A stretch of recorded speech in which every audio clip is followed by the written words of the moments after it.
రక్షణతో నన్ను రక్షించెన్, నిత్య రక్షణతో నన్ను రక్షించెన్. ఏకరక్షకుడు యేసే,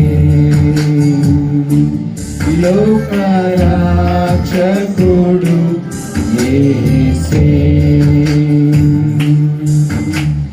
నీ చిత్తమును చేయుటకై, నీ పోలికగా నుండుటకై, నీ చిత్తమును చేయుటకై, నీ పోలికగా నుండుటకై, నా సర్వము నీకే అర్పింతును.